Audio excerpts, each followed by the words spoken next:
So we are started. Hi, my name is Summer Hartman, and I am from several different things. But first off, it's Summer Sleep Secrets, and I'm creating a new series that is going to be um, basically bringing out and highlighting the newborn and postpartum doula industry. And so that you actually get to meet, as parents, you get to meet us before you hire us. And also you may also just enjoy watching it so that you can learn some tidbits that's going to help you with your children and babies as they grow. So today we're actually going to be interviewing with Alina from Florida, and she is Bebe.com, and she will go ahead and introduce herself. And I actually cannot say her last name, so she's going to say it for you. How are you doing, Alina? Hi, my name is Alina Cararat. It's fine if you can't pronounce that. I've had my name butchered so many times, and that's perfectly fine. I should have just went with my husband's name. I would have been a savage. But anyway, No. I am the founder of Haute, Bebe. I am a certified newborn care specialist and sleep consultant, as well as lactation consultant. I am local to Jacksonville, Florida, and I help parents in the area adjust to life with a newborn, and families with kids up to 3 years old. I help sleep train them. That's great. So I guess getting in here is like you've been doing this for how long again? So I've been in the childcare industry for about 9 years now. But I've been working strictly as a newborn care specialist and sleep coach for about almost 5 years now. That's awesome. So this is booming. This industry is getting really big. So we're starting to really want to create our own unique ways so parents can find us. And this is just one of the ways that I thought would be great to feature you in your area. So let's go ahead and get started with some questions that is going to highlight you and your area of expertise. How do you determine when baby and mama are ready to sleep train? How do you know when they're ready? It really depends. In every situation, it'll be a different sweet spot, right? But basically, the mother needs to be, or the parents, because they're usually a team. They Right. both need to be ready for this. From a biological standpoint, a baby is usually ready to sleep through the night somewhere around the 4-6 month point. Me being a CLC as well, I always like to protect that breastfeeding relationship, and for exclusively breastfed babies, I usually tend to maintain one feeding at night until about 6 to 9 months, depending on the case. But that still allows a lot of room for sleep training and sleep improvement, because it's different when you have a baby who is 6 months old and wakes up 4 times a night, or you have the same baby at 6 months waking up once to nurse, so mom doesn't have to pump at night. So it's really a matter of every family situation and their goals, and some moms want to do that one night feeding because they feel it's a bonding opportunity for them. They get to cuddle their babies in the middle of the night, so they want to maintain that, but at the same time they want to sleep for the rest of the night. So that's where I can step in and help them come up with a plan and figure out what the best course of action it is for them. I find that to be very, very helpful. I think that parents definitely need to keep at least one feeding a night through most of those first few months, because the baby does need it, and also I find that moms need it for emotional bonding. So it is good to keep that, and it also keeps the milk supply up. So it's multiple reasons why you want to have that one feeding. Now, of course, you can have that 8-hour stretch, right? Which is great. So Right. that's kind of sleep conditioning and sleep training. Right. The other thing about it is that from, for exclusively breastfed babies, it's harder for us to control the baby's intake. So it's a lot different from a baby who is formula fed or even bottle fed, where we have a little bit more control over the bottles the baby takes. So when the baby's breastfed, then yes, it's usually good to maintain that one Right. night feeding. Exactly. So that's kind of where I think you have to like really be able to know the family. So that's where you always have to like get in depth. And I think people always wonder why we have such long questionnaires when we talk to them, or they don't want to answer all the questions. But there's absolutely a reason why we have to do that. I mean, we need to know every aspect when we're going into a home and giving you guidelines in order to sleep condition your child. So definitely, parents, I want you to answer those questions to the best of your ability so that we Yes. can help you. All right, so going on to the next, any questions? Do you want anything else you want to add to this, or do you want to move on to the next question? I just wanted to say that from a lactation counselor point of view, I see a lot of families who, well, many moms who are very determined to breastfeed, and I'm all for that. Woohoo! Because Yeah, I I really appreciate the importance of breastfeeding. So I'm all for supporting moms. What really annoys me, to be honest, because it's really like a trend now about something that should be so natural and so normal. I feel like us as a society today, we put so much pressure on these new moms who really don't know much, because for many this is their first run right, at motherhood. So I see a lot of pressure about, you have to feed on demand all the time, day and night. Da, da, da, da. That's the mindset these moms go into labor. That's the mindset these moms usually leave the hospital, because they have all the lactation consultants in the hospitals telling them the exact same thing. You need to breastfeed on demand 2 or 3 hours, every 2 or 3 hours.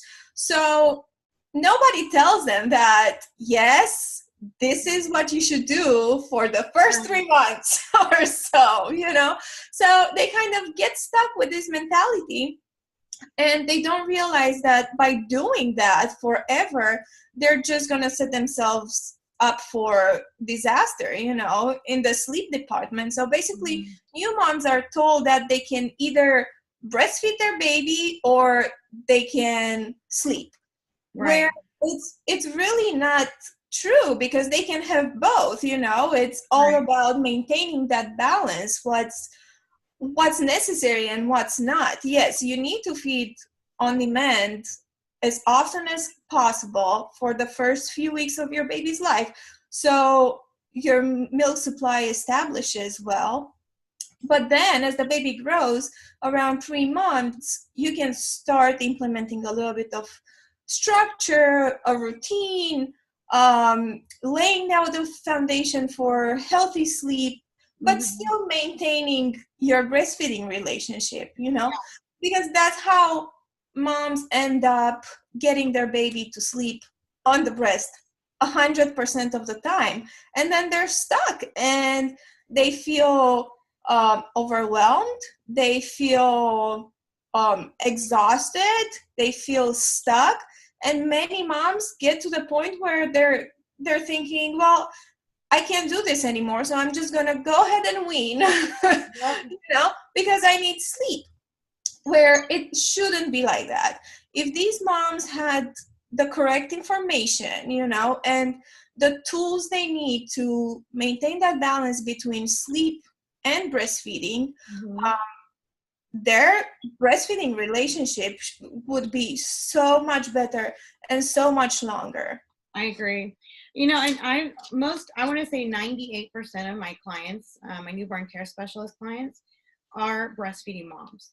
And it really is a battle of over information online and the way that it's portrayed that you have to nurse. Now, I do suggest that they do wear the baby the first 2 weeks and like nurse as much as possible. Let's establish. And then you can actually, like you said, over the first 12 weeks, you can start implementing little things in order to improve mom's sleep and improve baby's eating. Because a lot of times if you find, I don't know if you find this, but I find it, if mom is nursing all the time and it becomes a snacker. So the baby's on for 5 minutes and they're off for 20 minutes and they're back on for 5 minutes and they're off for 20 minutes. And this pattern just goes on for like, I don't know, 24 hours a day. And mom, like you said, burns out and then they're crying and calling and saying, I can't do this anymore. And they're like, Exactly. child away from me. And it should not be that way. It should just be, but you know what it is a lot of times we don't know balance. It's like we either going too far one way or we're going too far the other. And so I think it's so imperative to be informed as newborn care specialists and doulas and lactation counselors and consultants to just love our moms and just give them the right guidance in a gentle way and just kind of like, here, let's just push this way. Let's just shift this way. Let's have a little bit more perspective because we just have this knowledge, and that's why we're doing what we're doing right now, is talking about it, because it needs to go out there. I teach a free monthly workshop here locally to moms with newborns. Awesome. It's basically about sleep conditioning babies up to 6 months. And this is what I always tell them, how to maintain that balance, how to get all the hints available, get them on board, ask for help, let grandma, let dad, get dad involved. Like, dads are not useless. And most dads would love to be able to be involved in some way. But, when the mom breastfeeds all the time, they feel like, well, I don't have boobs. How am I going to help? Well, some have tried to nurse. I've had a couple. Exactly. So I always teach them, it's never too early to implement a bedtime routine at night, because most dads do work out of, outside the home. But in the evening when they come home, that's the one thing they can do, they get the chance to bond with the baby and be a part of the nighttime routine and give mom a break. Also, around 4 to 6 weeks, it's safe to start introducing a bottle or a day, and just kind of keep the baby in the loop with the bottle. So you have an option, because so many moms start breastfeeding and they only breastfeed, and then at 4 months, they either realize that they need to go to work and their baby won't take a bottle, or they need a break, but they can't take that break because their baby will starve.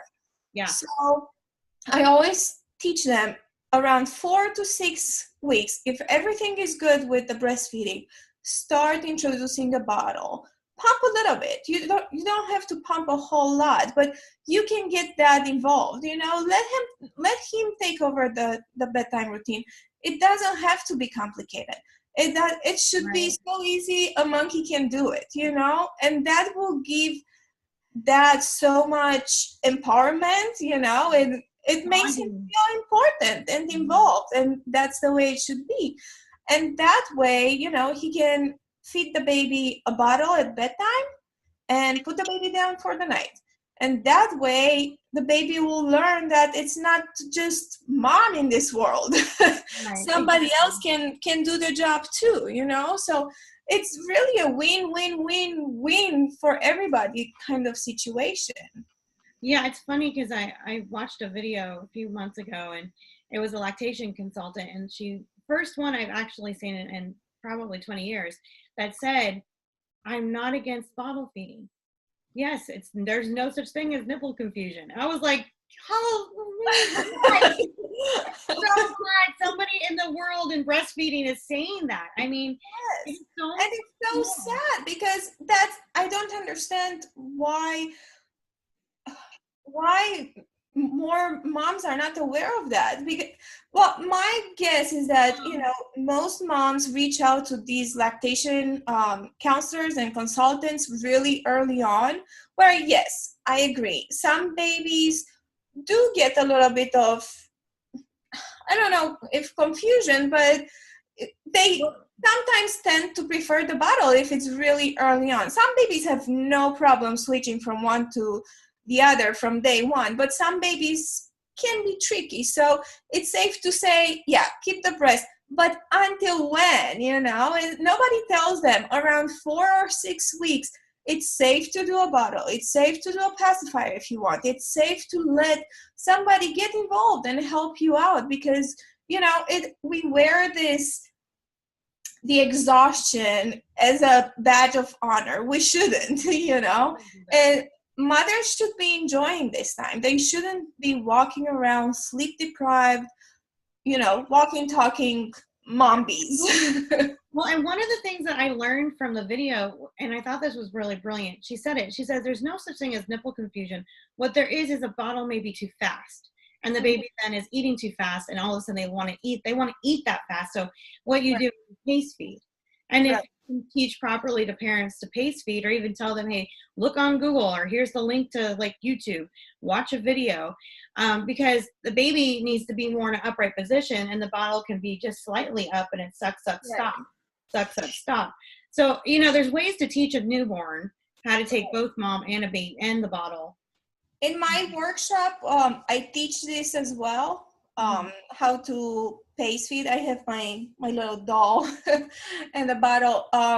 And I teach 2 ways for pace feeding. One is, like you said, holding the baby a little upright and the bottle here parallel to the ground. Or the other way is to hold the baby on their side, laying on your lap with the bottle still parallel to the side like this. Exactly. So the baby basically cuddles on your lap on their side. And it's the same thing, for tiny babies, that's usually a little more comfortable than holding them upright. So it's just, it depends. That would be perfect, because that's the position they are when they're nursing. Exactly. So you're actually just mimicking that. That's really good.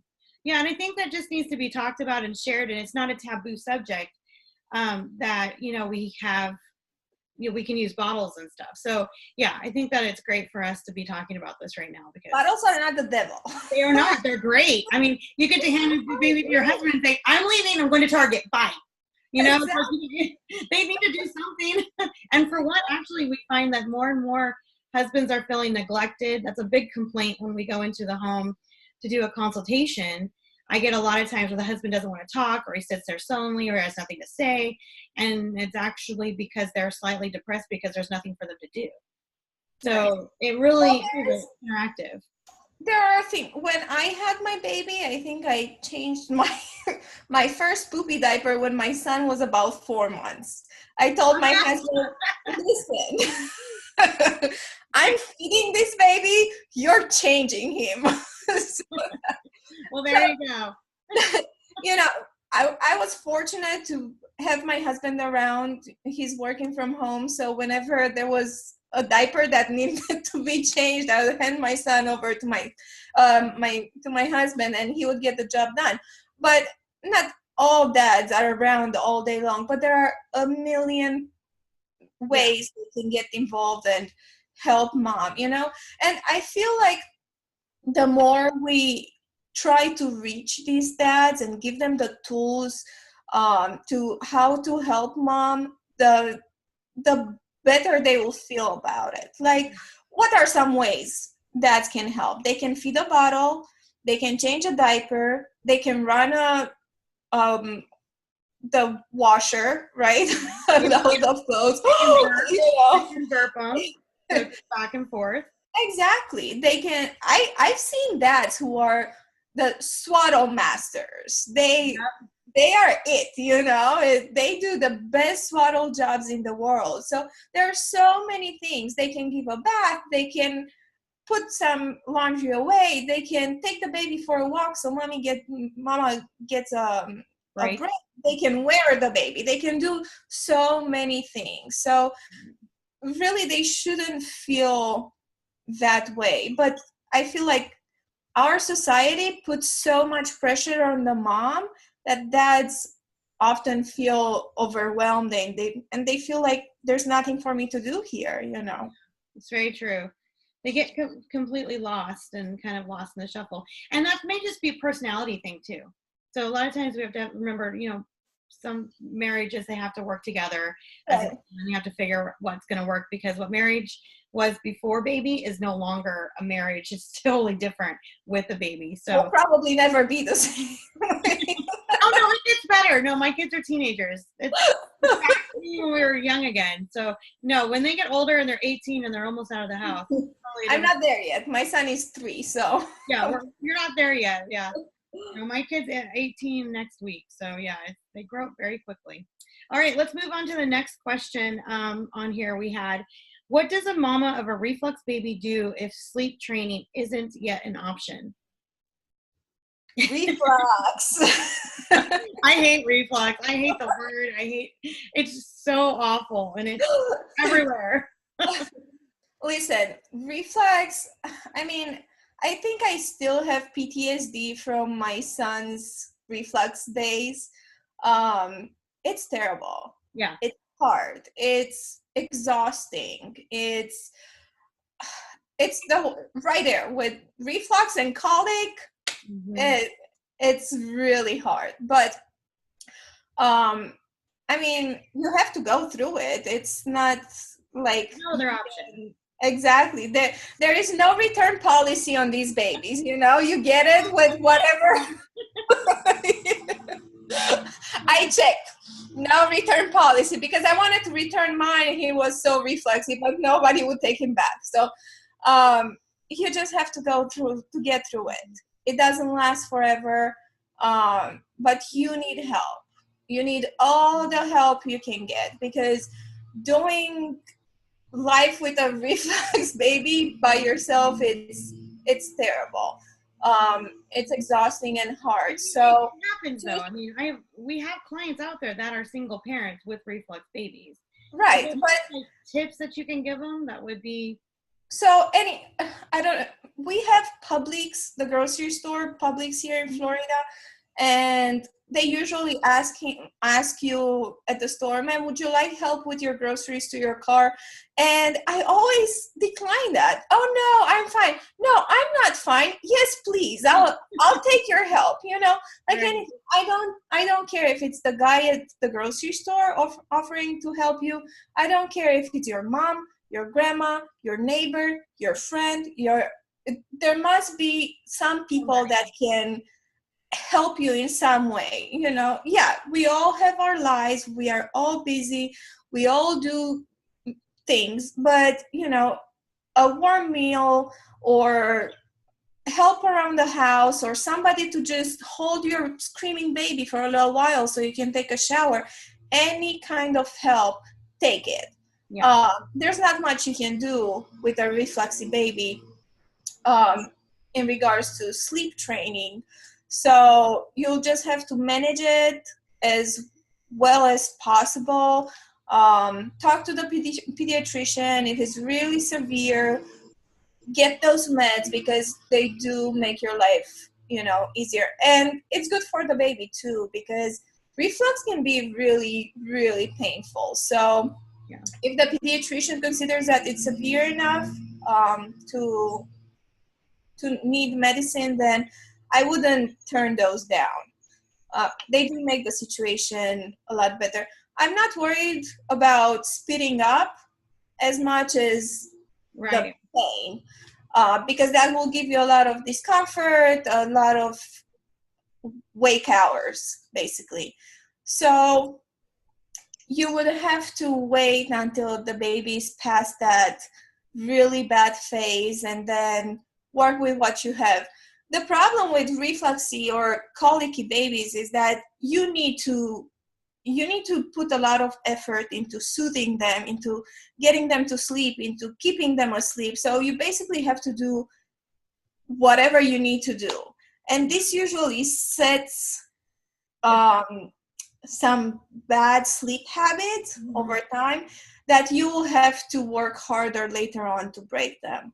But it's not impossible. Usually around 4 or 6 months, babies get a lot better, and you can start implementing a better routine and better sleep habits and all that. Yeah, I've had, I don't know, probably, I want to say 80% of my babies through the last 12 years have had reflux. I mean, it's literally impossible to get away from, especially with twins. You usually don't have one twin's better than the other and then one really severe one. Or you have one baby, the first baby you have has really bad reflux, and the second baby has no reflux at all. It's like, Right. it's kind of like the toss up, like, what am I going to get? But Yeah. there are some things that I have found.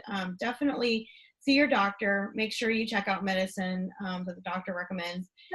And then also you might want to do, look at natural things, being in an upright position, look up reflux nest, look up things that can help you out during that time. And also talk to an expert like one of us, a newborn care specialist or a doula that knows about reflux. And if you're a parent that's going through this, definitely reach out in your area and research to find somebody to help you, because a lot of times, like Elena and I, we have some tricks up our sleeve to help parents right away. Right. That apparently the jury is still out about whether the incline of a mattress helps the reflux or not.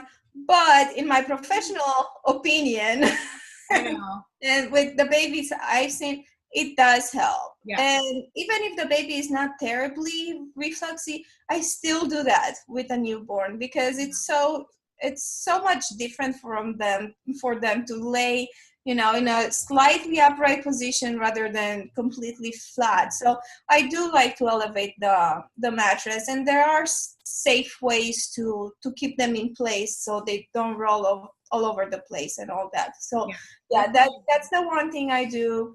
Hold upright for at least 15 minutes after a feed, or as much as possible, and that counts as tummy time, you guys. Like, holding your baby upright, that counts as tummy time. Any time that your baby is not laying flat on their back counts as tummy time. So wearing them in a sling and all that. So just keep the baby up. Yeah.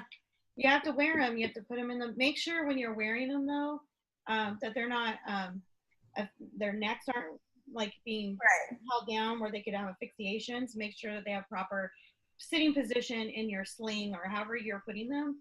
Make sure that you have them in the right proper position. You should be able to kiss their forehead when you have them in the sling. Make sure you have somebody teach you it. Like, don't just do it yourself if you don't know what you're doing, because we want the baby to be scrunched. So yeah, so I mean, there's so many nice, cool tidbits that we have that we can impart to families. All right, so another question. Can you share the sleep requirements for different ages with us? Do you kind of know what that is off the top of your hand or top of your head? So I can. Yeah, look up your real quick stats.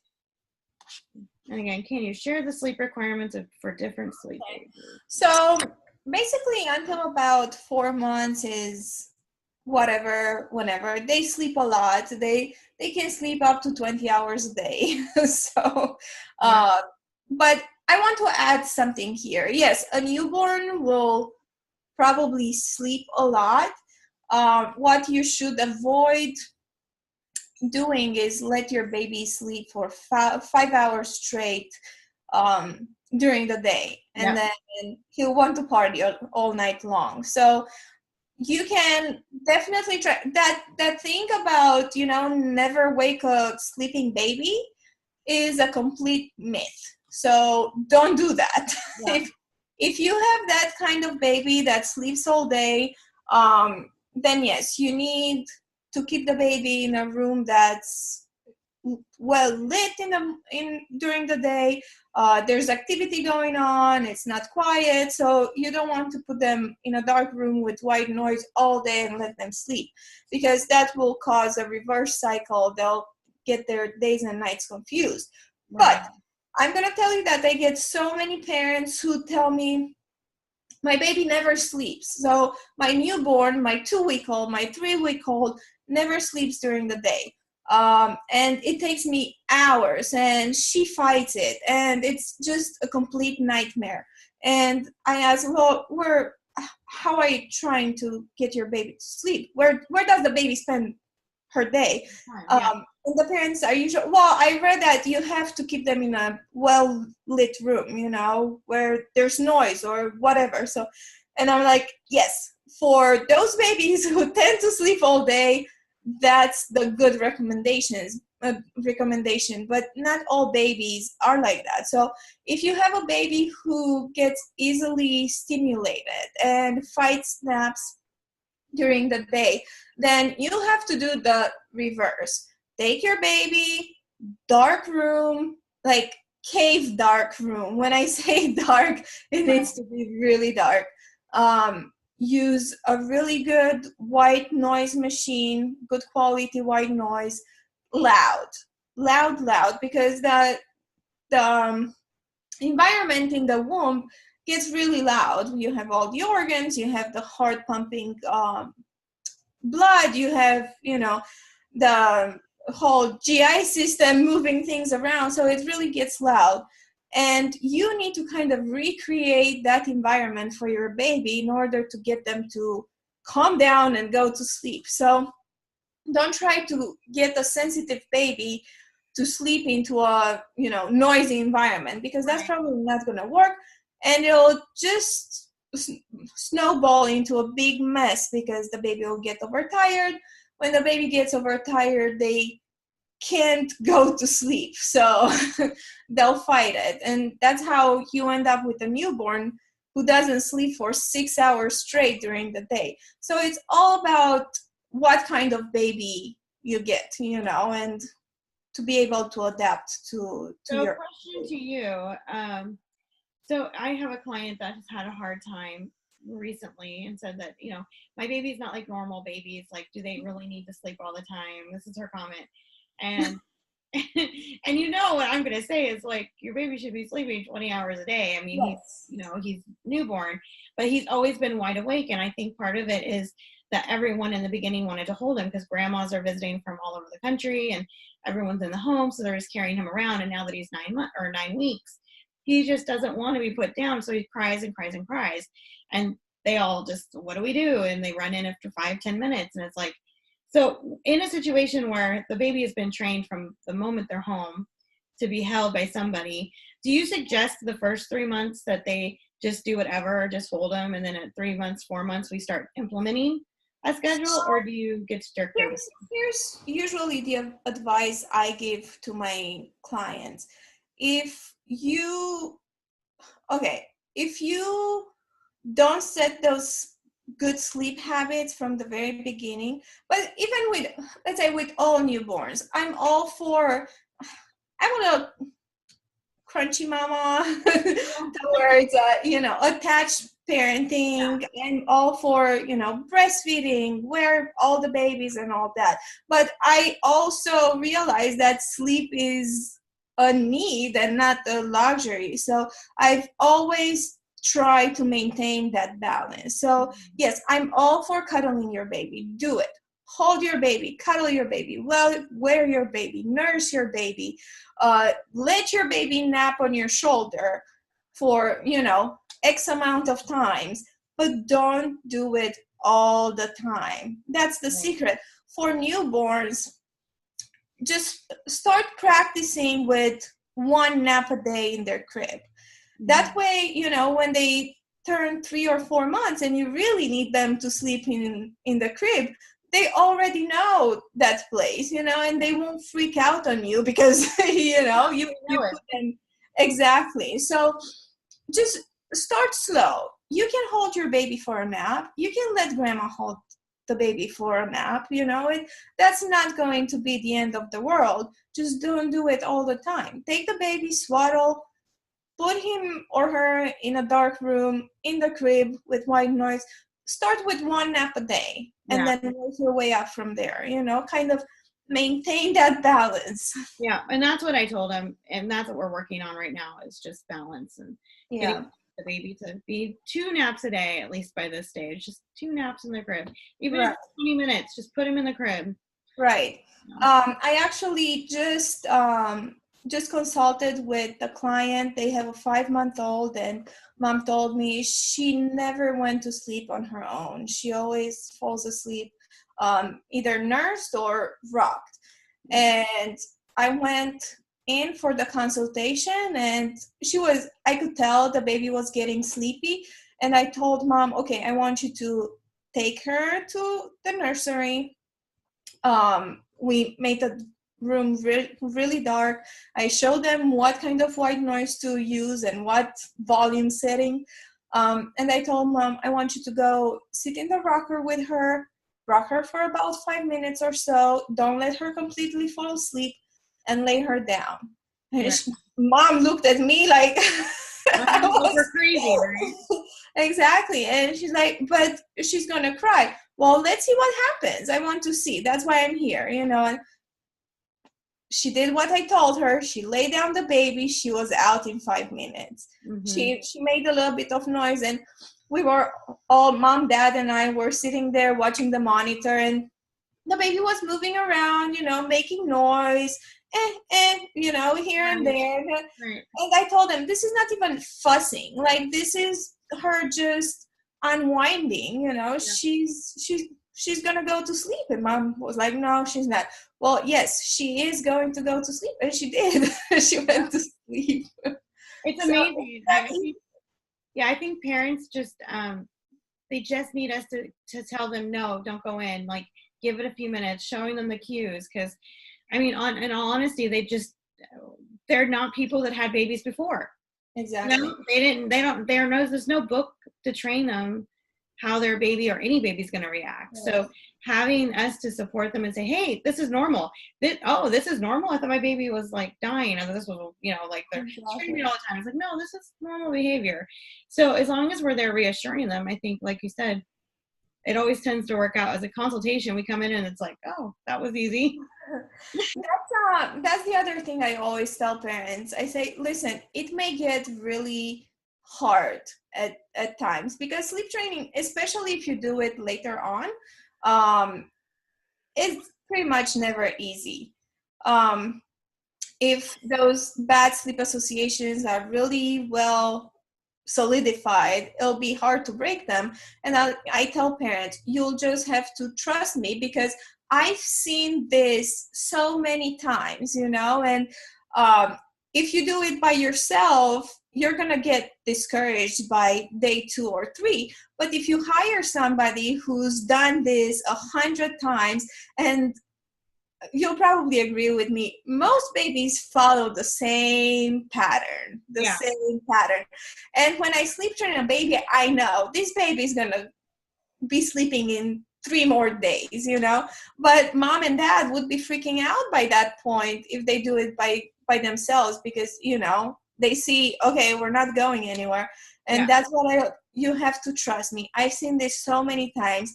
He'll sleep, I promise you. And it always happens, it never fails. Well, and I think that when people say sleep training, it's taboo. It's like basically you're going straight to cry it out. And never, ever what we do. It is not the first thing we have to do. Now, some babies, obviously, we're going to say there's going to be a little more crying involved. Right. Like, the first thing about sleep training, people just automatically go to the worst episode ever. And it's not the case.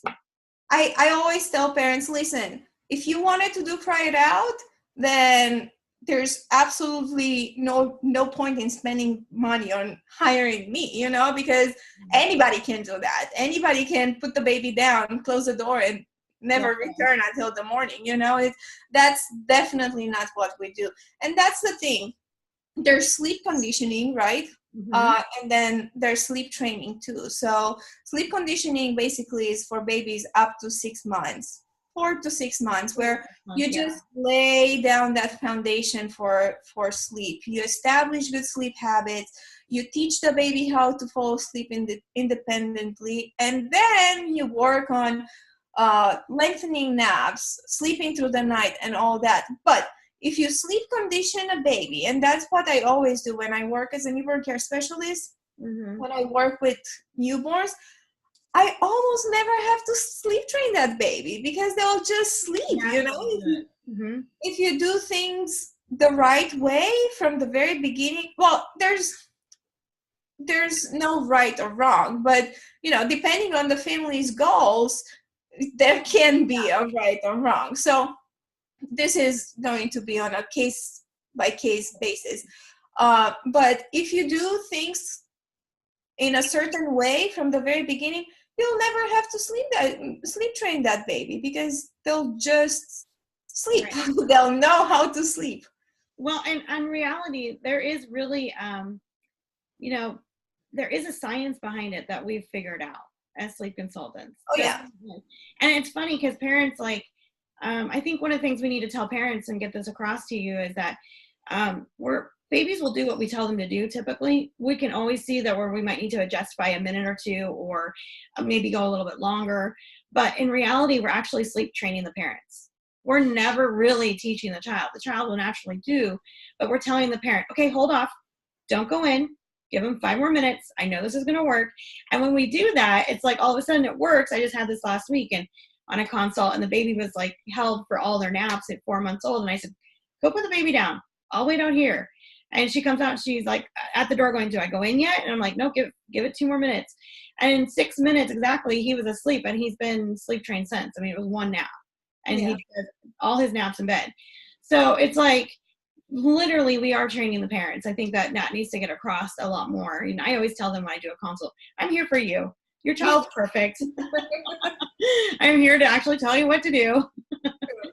True. But the sooner you start, the easier it'll be. And the crying,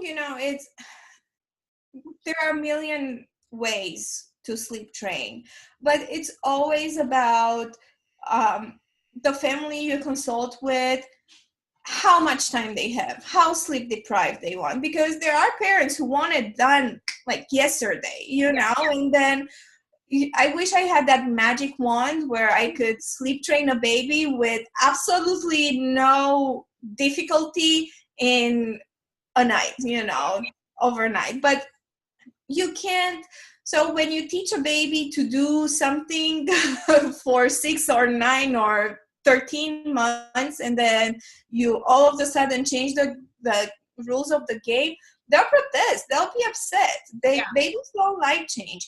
Humans don't like change. Like, I'm 32, and when I moved to my new home, it was terrible. I hated it. I kept going back to my old place, and I would sleep there, even though there was nothing there because everything was moved over. But I hated it. It took me 2 weeks or so to kind of warm up to the new place and start to like it and feel like home. Then how are you gonna ask a baby with whom you can't even reason? You can't tell the baby, okay, this is the best thing for you right now, this is healthy and it'll help your development and your mood and all that. You can't tell that to a baby. So they won't like it. You take the baby from the parent's bed and you put him in a crib. He'll freak out, of course, but that's the thing. Give it time, a week, 2, 3, they will eventually come around and start liking it. Yeah. But it's normal. We need a little bit of time to adjust, and so do babies. We can't really ask them to like novelty. Well, and the great thing about babies, though, is they are resilient, and they do train very quickly. Like, that is the one great thing. Yeah, we're asking them to do a lot in a short period of time, but they do train fairly quickly. That's the great thing. Right. But at the same time, I don't know, in my area, I do get to work with a lot of attachment parenting moms and all that. So I'm always sensitive to that gentle approach. But at the same time, I make sure I set realistic expectations with these parents, and I tell them, listen, we can do it super gentle, super slow, but it'll take time. You can't expect Miracle. Right, overnight. So sometimes they understand that, other times they... A gentle approach, and like you said, you're right. A gentle approach is totally different than a fast approach. A fast approach is like, smack down, we can get it done in like 3 days, and bam, we got it done. And then there was a lot of crying involved. Whereas a gentle approach, like you're saying, that could take up to 2 to 3 weeks. Because or months. It depends. You can do it so, because I had parents who said, listen, I really can't take 30 seconds or 1 minute of crying. It's just heart-wrenching. I can't listen to that. So then do you have a few months to work on it? And if the mom says yes, that can be done. Yeah. You don't have to let your baby cry on their own. You can be there for them. You can hold, because a crying baby in your arms is definitely different from a crying baby in their own crib, alone in a room. So moms usually perceive that differently. Or, I try to kind of take baby steps and work on one thing at a time. Yeah. For instance, I'll do, okay, how about we try and work on just teaching the baby to put herself to sleep independently. And then when we have that down, we can work on lengthening the naps. Yeah. And then when we have that down, we can work on nights. And when we have that down, so there are a million ways, but that's why, it's so important to be able to work with somebody who has all these tools and can help mom or dad or both to get things done in a way that's comfortable for everybody. Because I always tell parents, sleep training is not easy, but it shouldn't feel like torture for anybody, No, what you said is perfect. I mean, that's exactly what should happen. It should be whatever. And that's, as a good sleep consultant, actually, we adapt to the family situation. So we have, all multiple, what do you want to say, tools in our toolbox, because we know that not every family is, no family is the same. So right. How we're going to be working with you is completely different from your neighbor. So yes. That's the person you want. You don't want just basically one method only, and this is just how I do it, and this is how it's going to go. Right. We actually should have multiple levels of treatment. I do want to add something to this. So there are so many mommy groups on Facebook, and there are so many moms who turn to these groups on Facebook and other moms or friends or, people who have been struggling with sleep and they somehow fixed it, and I always try to say, don't try to do that, because first of all, no two babies are the same. So your friend's baby or your sister's baby or X or Y and Z's baby is not your baby. Your baby is, one in this whole wide world. Then that family is not your family. It's completely different. Their circumstances are not your circumstance. They're completely different, So you have all these elements that kind of make this whole puzzle. And you can't take pieces from a different puzzle and try to fit them into your puzzle, because it's not going to work. You won't get the picture, right? Mm-hmm. So you kind of have to work with the pieces you have in your puzzle and put those together and fix your situation. Yeah. And it's so true. I mean, I can't stress it enough. I talk a lot in groups when I do speak in front of mommy groups or whatever. I'm like, look, Facebook's great, but it's not your family, and it's not a consultant. It's a multitude of a million people giving you an idea that's making you feel bad about your baby or your life. So don't take what you hear as the it thing. Take everything you hear as a grain of salt. And your baby. They don't even have now they don't even have the excuse that a sleep consultant is super expensive because they have baby call. Super, exactly. Now we have a little ad in here, Exactly. Baby on call, please. Yeah, no, we're making it so accessible. Exactly. To reach us, because, and actually that's the whole thing about, I think, just how loving and kind that we are as a team of women in the United States working in Australia and England. We're all maternity nurses, newborn care specialists, postpartum doulas. In every part of the world, there's one of us. And what we're doing is just amazing because we're helping families out and we're trying to make it completely affordable so everyone can call in. So Right. it's so important. So anything you want to add to finish out your chat with us? Do you want to add anything to your sleep Well, training? I think, parents should just know that they're not alone in this. And struggling is somewhat normal because raising a baby is never easy, but it shouldn't be so exhausting and so overwhelming where you kind of feel like you lose your mind, because that's why we see so many cases of postpartum depression, postpartum anxiety, postpartum, because this is not a job for one person. Moms shouldn't even attempt at handling everything on their own. Not to mention that there are moms who work a full-time job on top of it and take care of the home and basically do it all. We can't do it all.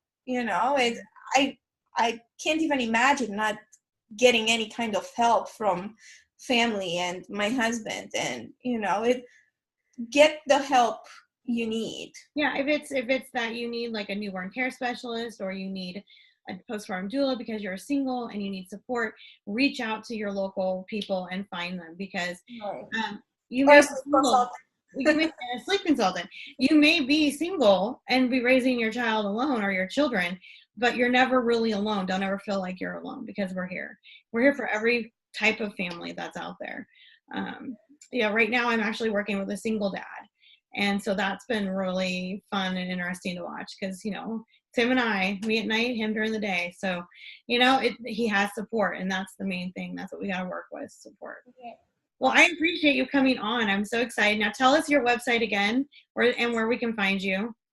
My website is www.hautebebe, HAUTEBEBE.com.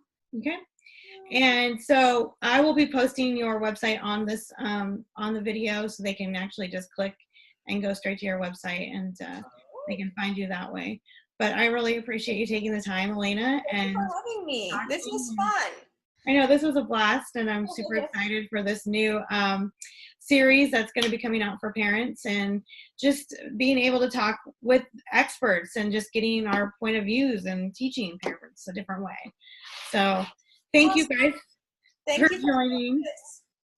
Go ahead. Sorry. Thank you for doing this. Thanks for having me.